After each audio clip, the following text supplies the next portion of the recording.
Disney has released the 5th episode of X-Men 97, which follows the people of Genosha as they prepare to officially become part of the UN.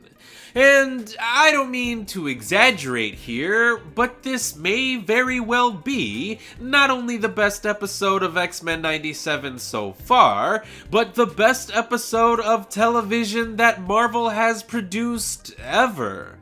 Because the episode starts as a pretty simple and straightforward one, featuring a couple of love triangles that do get rather complicated, but the narrative eventually builds up to an incredibly explosive and action-packed ending that has major consequences for the entire series moving forward.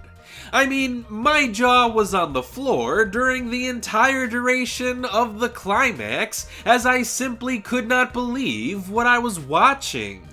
So if you don't want what happens in this episode to be spoiled for you, then you should stop watching this video right now and go and watch the episode instead, because it is absolutely phenomenal. But I love how this episode acted as a serious and direct follow-up to episode 3, especially since I thought episode 4 suffered from having a lighter tone and an abrupt change of pace in the narrative. So whenever I decide to rewatch this series in the future, I'm sure I may just skip episode 4 altogether in order to get straight into episode 5. And the episode begins with certain X-Men characters taking part in a TV interview, which is meant to show how mutants are really just normal people too, but that idea is absolutely absurd.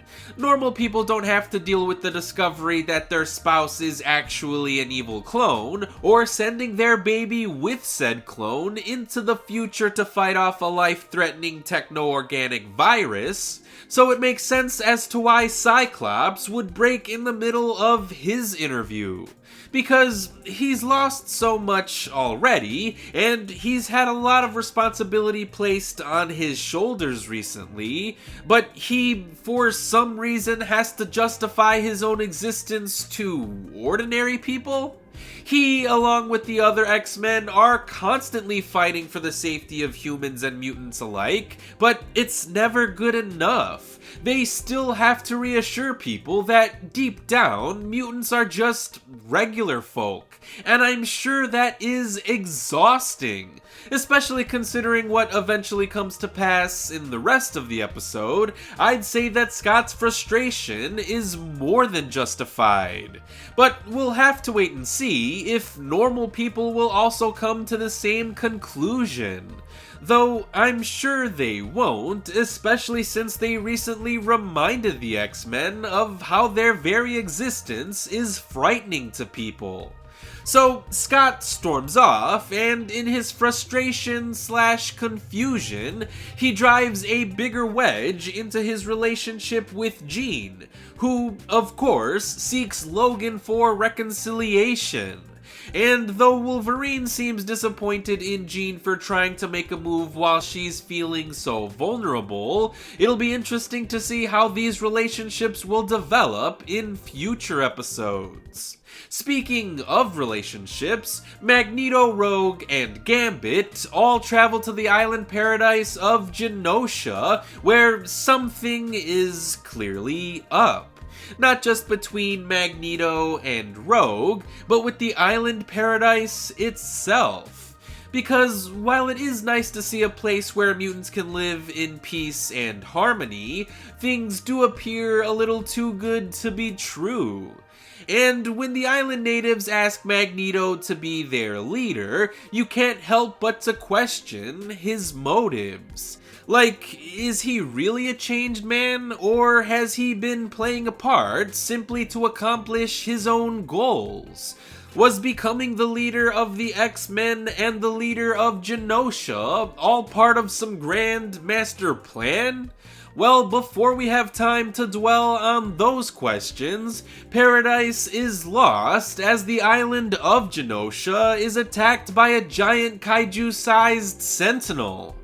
Cable briefly appears to warn his mother of the oncoming carnage, but he's too late. He slips back in time, and the chaos ensues. Shit gets so bad that the Watcher even makes a brief appearance, connecting this show to the larger Marvel multiverse in a surprise what-if cameo. But the final 10 minutes of this episode play out like a total disaster movie, as the mutants of Genosha make a desperate stand against the Wild Sentinel. But that Sentinel is just too damn powerful, causing destruction wherever it goes, and death to whoever goes near it. The damage done by this thing is absolutely unbelievable, and also incredibly devastating. Rogue, Gambit, and Magneto all get the chance to showcase some strong character moments here, but their heroic efforts come at a cost, as Magneto and Gambit both sacrifice themselves in all of the chaos. Magneto dies protecting innocent Morlocks, and Gambit dies destroying the seemingly unstoppable Sentinel. Both sequences are terrific and act as incredible send-offs for both characters. However, the very presence of Cable does suggest that some time-traveling shenanigans may be coming rather soon, so it is hard to gauge if either character is really gone. But regardless of if they do end up coming back, this episode proves just how brave and powerful these two characters really are. And I know I will always remember that from now on. Even though I'm not the biggest fan of Gambit's character, there's just no way that I'll ever forget his actions in this episode. So I have to commend the showrunners for having the balls and the ambition for making such a dramatic episode. Because instead of playing it safe and coasting on the nostalgia of the original series, X-Men 97 has proven that it isn't afraid to tell the best story possible, even if it means breaking a few of its own main characters. And by being able to take risks and being open to changing the dynamics of the show, I would argue that X-Men 97 is no longer in the shadow of the original animated series, because this is a show that can stand firmly on its own 2 feet.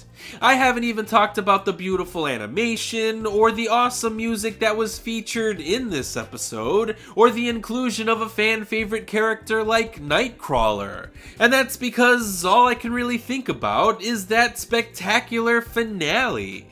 I'm not even sure who is left alive by the end of the episode, which means that the X-Men team is going to have to reinvent itself in order to move forward from their losses. And that is an incredibly exciting prospect, because it means that I have no idea which direction this show is going to take. So I think this episode is an absolute masterpiece. Marvel should be proud of the achievement that is this show, because they have really outdone themselves here. So if you consider yourself a Marvel fan and you have yet to watch this series, then you should do yourself a favor and watch it right now. This is definitely my favorite show on television right now, so I obviously cannot wait to see the next episode of X-Men 97 when it gets released on Wednesday.